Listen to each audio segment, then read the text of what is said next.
Salam, selamat siang sahabat terkasih. Senang sekali kita dapat kembali meluangkan waktu untuk membaca dan merenungkan firman Tuhan. Di tengah kesibukan hari ini, mari kita berhenti sejenak untuk mendengarkan firman Tuhan melalui Amsal 17 ayat 23 sampai 28. Bagian firman Tuhan ini berbicara tentang hikmat yang nyata dalam kehidupan sehari-hari. Hikmat bukan hanya soal pengetahuan, tetapi terlihat dari keputusan, cara memandang hidup, serta perkataan yang keluar dari mulut kita. Mari kita membaca Amsal 17 ayat 23. Orang fasik menerima hadiah suapan dari pundi-pundi untuk membelokkan jalan hukum. Sahabat terkasih, ayat ini mengingatkan bahwa suap merusak keadilan. Ketika seseorang lebih mengutamakan keuntungan pribadi daripada kebenaran, keputusan yang diambil menjadi tidak adil. Firman Tuhan mengajarkan kita untuk tetap hidup dalam kejujuran, sekalipun kejujuran terkadang menuntut pengorbanan. Amsal 17 ayat 24. Pandangan orang berpengertian tertuju pada hikmat, tetapi mata orang bebal melayang sampai ke ujung bumi. Sahabat terkasih, ayat 24 berkata bahwa orang berhikmat memusatkan pandangannya kepada hikmat, sedangkan orang bebal membiarkan pikirannya mengembara kemana-mana. Ini mengajarkan kita untuk memiliki fokus. Dunia menawarkan begitu banyak hal yang dapat mengalihkan perhatian kita. Tetapi orang yang berhikmat akan terus mencari kehendak Tuhan sebagai arah hidupnya. Amsal 17 ayat 25. Anak yang bebal menyakiti hati ayahnya dan memedihkan hati ibunya. Sahabat terkasih, ayat 25 mengingatkan pentingnya hidup dalam takut akan Tuhan.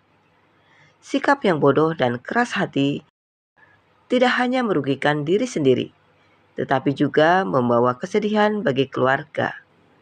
Karena itu, setiap keputusan yang kita ambil hari ini hendaknya menjadi kebanggaan, bukan beban bagi orang-orang yang mengasihi kita. Amsal 17 ayat 26. Mengenakan denda orang benar adalah salah. Memukul orang mulia pun tidak patut. Sahabat terkasih, ayat 26 berbicara tentang keadilan. Tuhan tidak berkenan ketika orang benar dihukum atau diperlakukan tidak adil. Sebagai anak-anak Tuhan, kita dipanggil untuk berdiri di pihak kebenaran dan memperlakukan setiap orang dengan adil tanpa memandang siapa mereka. Amsal 17 ayat 27 sampai 28. Orang yang berpengetahuan menahan perkataannya. Orang yang berpengertian berkepala dingin. Juga orang bodoh akan disangka bijak kalau ia berdiam diri dan disangka berpengertian kalau ia mengatupkan bibirnya. Sahabat terkasih, ayat 27 dan 28 memberikan pelajaran yang sangat praktis tentang perkataan. Orang yang berhikmat tidak merasa harus selalu berbicara. Ia tahu kapan harus berbicara dan kapan harus diam. Kata-kata yang dipikirkan dengan matang seringkali membawa damai.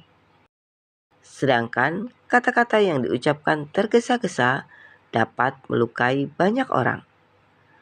Bahkan firman Tuhan mengatakan bahwa orang bodoh pun dianggap bijaksana ketika ia mampu menahan diri untuk tidak berbicara sembarangan. Ini menunjukkan betapa berharganya penguasaan diri dalam kehidupan orang percaya. Sahabat terkasih, di zaman sekarang, kita tidak hanya berbicara melalui mulut, tetapi juga melalui pesan singkat, komentar di media sosial, dan berbagai unggahan. Firman Tuhan ini mengingatkan kita untuk berpikir terlebih dahulu sebelum berkata atau menulis sesuatu. Biarlah perkataan kita membangun, menguatkan, dan memuliakan Tuhan. Kiranya saat kita melanjutkan aktivitas siang ini, Tuhan menolong kita untuk hidup jujur, mencintai hikmat, berlaku adil, dan menjaga setiap perkataan yang keluar dari mulut kita. Sahabat terkasih, mari kita berdoa bersama. Bapa yang Maha Baik, terima kasih atas firman-Mu hari ini. Ajarlah kami menjadi pribadi yang berhikmat dalam setiap keputusan, jujur dalam setiap tindakan, dan bijaksana dalam setiap perkataan. Jagalah hati, pikiran, dan mulut kami, agar semua yang kami lakukan berkenan di hadapan-Mu. Mampukan kami menjadi saksi Kristus. Mampukan kami menjadi saksi Kristus melalui hidup kami setiap hari. Di dalam nama Tuhan Yesus Kristus, kami berdoa dan mengucap syukur. Amin. Sahabat terkasih, kiranya firman Tuhan yang kita baca hari ini menolong kita untuk hidup dalam hikmat, menjaga setiap perkataan, dan tetap berjalan di jalan kebenaran. Sampai jumpa di pembacaan Alkitab berikutnya. Selamat beraktivitas. Tuhan Yesus memberkati.